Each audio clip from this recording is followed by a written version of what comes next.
Assalamualaikum warahmatullahi wabarakatuh. Bismillahirrahmanirrahim. Alhamdulillahirabbil alamin. Wassalatu wassalamu ala asrofil anbiya'i wal mursalin sayyidina wa maulana Muhammadin wa ala alihi wa sahbihi ajma'in, amma ba'du. Hadirin yang dirahmati oleh Allah, saya ingin menyampaikan pada kesempatan kali ini mengenai kewajiban belajar mengajar. Pasti pemirsa semua sudah tahu apa itu belajar, apa itu mengajar. Jadi belajar merupakan suatu proses memperoleh sebuah pengetahuan, bisa dari berbagai media, baik itu langsung melalui dari guru atau dari kalau sekarang sudah zamannya modern, bisa dari YouTube atau bisa dari Google. Nah, yang penting suatu pengetahuan itu jelas sumbernya dari mana. Itu adalah proses belajar. Nah, setelah kita telah melalui proses belajar seperti itu, kita sudah memiliki ilmunya, kemudian ada tugas baru yang diamanahkan kepada kita, yaitu mengajarkannya kepada orang lain. Jadi suatu mengajar itu merupakan suatu bentuk penyampaian ilmu yang telah dipunyai kepada orang lain dalam rangka supaya orang lain itu paham akan ilmu tersebut. Akan tetapi dalam belajar mengajar itu bukan hanya terbatas pada penyampaian ilmu pengetahuan saja. Ada beberapa aspek yang harus dicapai dalam kegiatan belajar mengajar itu. Di antaranya yaitu harus berubah dari segi perilakunya. Jadi setelah seorang itu belajar, maka seorang tersebut perilakunya harus lebih baik dari sebelumnya. Kemudian juga harus mempunyai keterampilan dari apa yang dipelajari. Artinya apa? Bisa mengamalkan ilmu yang telah didapat dalam kehidupan sehari-hari.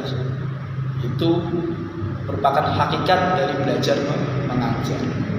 Irsa, belajar mengajar merupakan suatu kewajiban yang telah ditetapkan oleh Allah dan Rasul-Nya.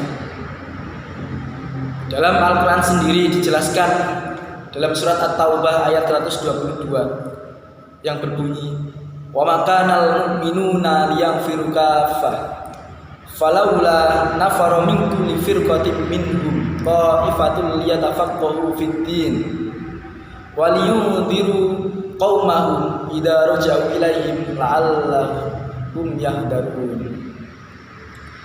Surat At-Taubah ayat 122. Jadi dalam surat itu umat muslim utamanya diperintahkan supaya tidak semuanya berangkat untuk berperang. Jadi ada sebagian yang berperang dan sebagian lagi diperintah untuk memperdalam ilmu agama.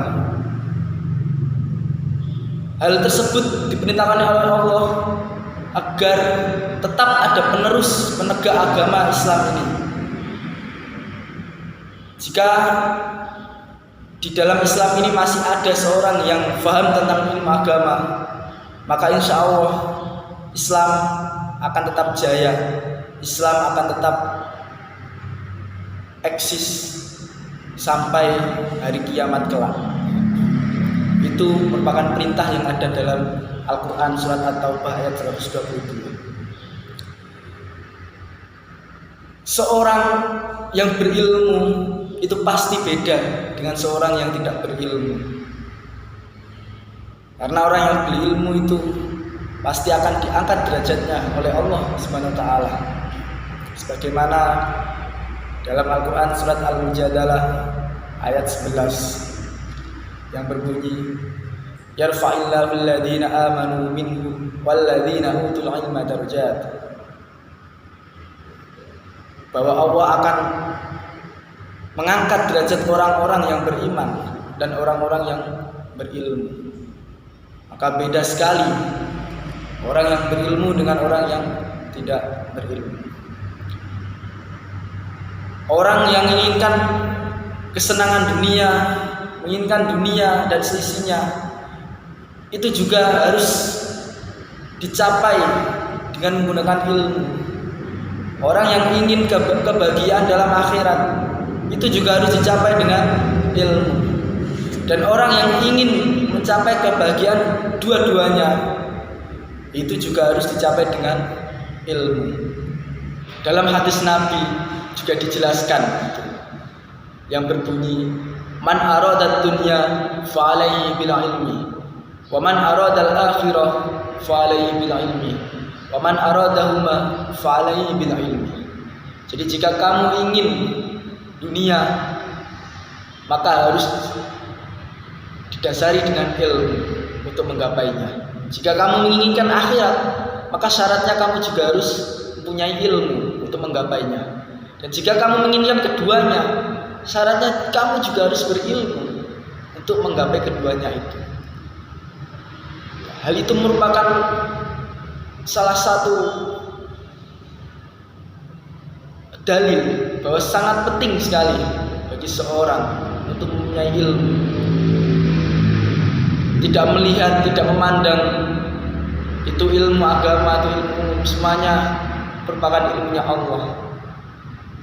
Selagi ilmu tersebut bisa menyebabkan kita lebih dekat kepada Allah, maka ilmu tersebut merupakan ilmunya Allah.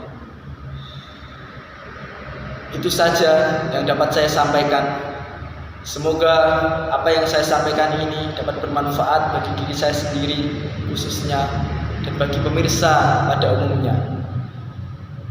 Sekian dari saya, kurang lebihnya mohon maaf. Ihdinas siratal mustaqim. Wassalamualaikum warahmatullahi wabarakatuh.